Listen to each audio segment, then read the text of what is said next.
Imagine waking up in a Victorian house in London sometime around the year 1880. The room is cold and dim, the morning light only just beginning to creep through the curtains. The fire downstairs has burned low during the night, leaving the house quiet except for the faint creaking of floorboards and the distant rumble of carriage wheels outside on the cobbled street. But as you climb out of bed, you quickly remember one practical problem. You need the toilet. Today, this would be simple. A quick walk to the bathroom, a flush of a toilet, running water at the turn of a tap. But in most Victorian homes, there was no bathroom at all. No modern plumbing, no tiled room, no flushing toilet waiting down the hall. Instead, somewhere in the bedroom, often hidden beneath the bed or tucked discreetly inside a small wooden cabinet, sits a porcelain bowl known as a chamber pot. For millions of people living in Victorian England, this small object was an essential part of everyday life. During the night, it served as the household's indoor toilet, saving residents from the unpleasant task of stepping outside into the cold darkness. Yet by morning, the chamber pot presented a new problem. Someone had to empty it. In wealthier homes, this job often fell to servants. A maid might quietly move from bedroom to bedroom early in the morning, collecting each chamber pot before the household awoke and carrying them carefully downstairs. But in many ordinary homes, there were no servants to perform such tasks. The responsibility fell to the family themselves. Imagine carefully lifting the pot and carrying it through narrow hallways and down steep staircases, trying not to spill anything along the way. The contents were then emptied outside into a privy, a cesspit, or sometimes a drain near the edge of the yard. In crowded cities like London, this routine happened thousands of times every single morning. Victorian houses were often poorly ventilated compared with modern homes, and sanitation systems were still developing, so the smells that accompanied this daily ritual could easily linger indoors. Yet, despite these realities, Victorian society placed enormous importance on politeness and modesty. Talking openly about bodily functions was considered extremely improper, especially for women. A lady would never simply announce that she needed the toilet. Instead, she might excuse herself politely by saying she needed to powder her nose, a phrase that allowed her to leave the room without offending the delicate sensibilities of polite society. Children were often taught similar restraint, learning from a young age that such subjects were not to be discussed openly. Yet behind these strict social rules lay the same practical reality faced by everyone in the household.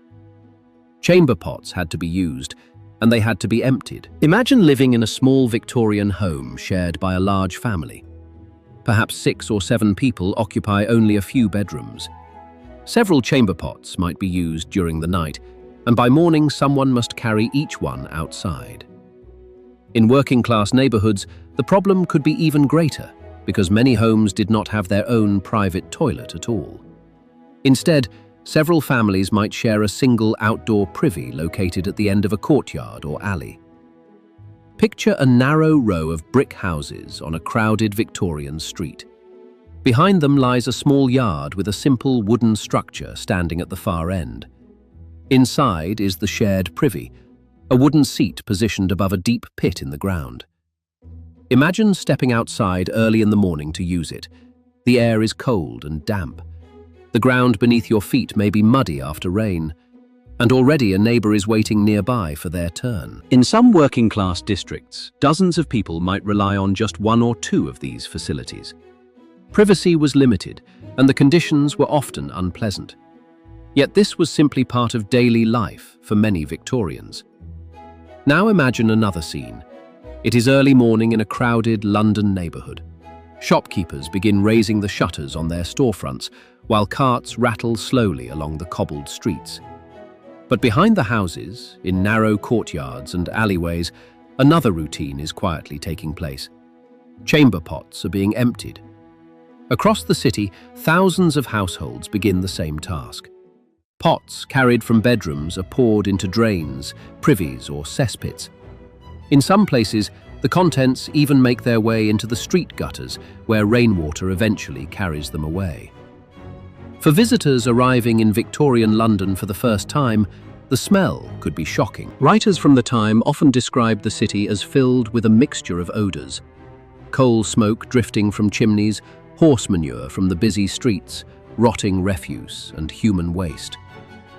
One visitor reportedly wrote that the smell of certain streets could be detected from several blocks away.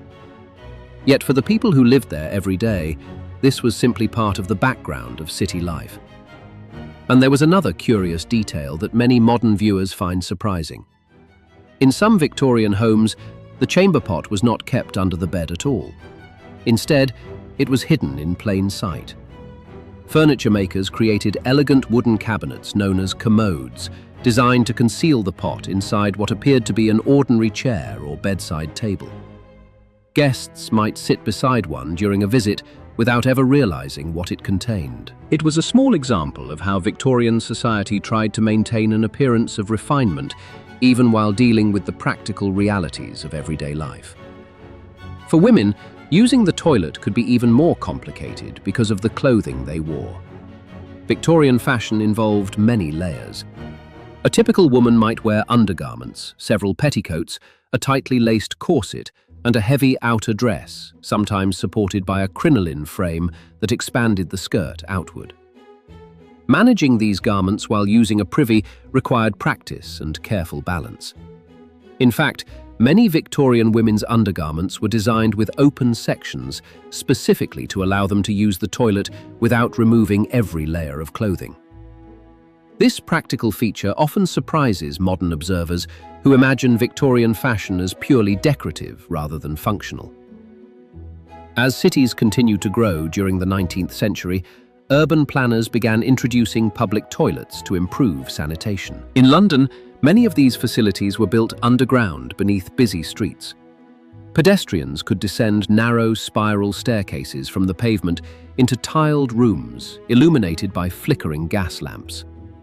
Some of these early public conveniences even employed attendants who helped maintain cleanliness.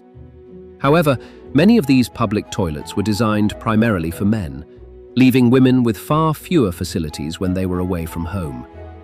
This imbalance became a growing social issue during the Victorian era. Sanitation problems eventually became impossible to ignore.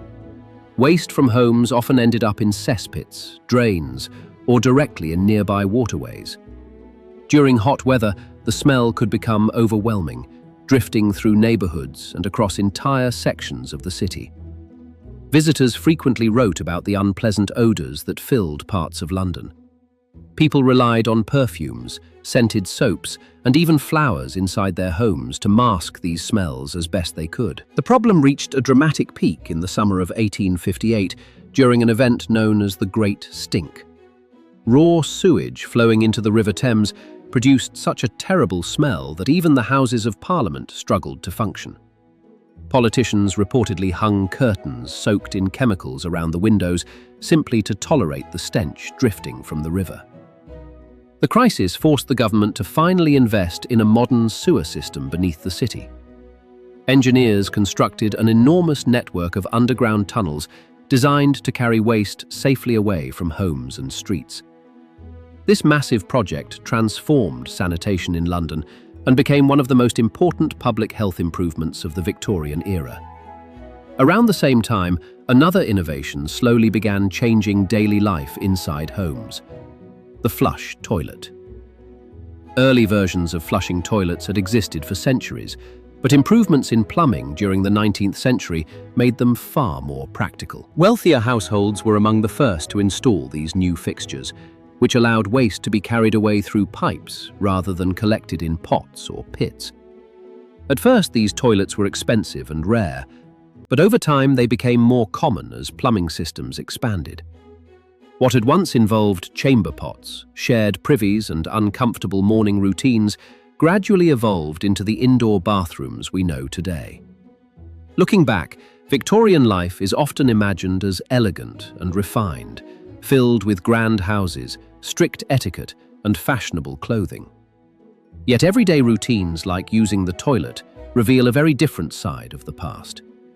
Behind the polite manners and elaborate social rules, Daily life often involved inconveniences and challenges that modern households rarely have to consider. From chamber pots beside the bed to crowded outdoor privies and the lingering smells of a rapidly growing city, sanitation in Victorian England was a constant part of ordinary life. And it is these small details, the routines of everyday people, that reveal the true reality of living in the past.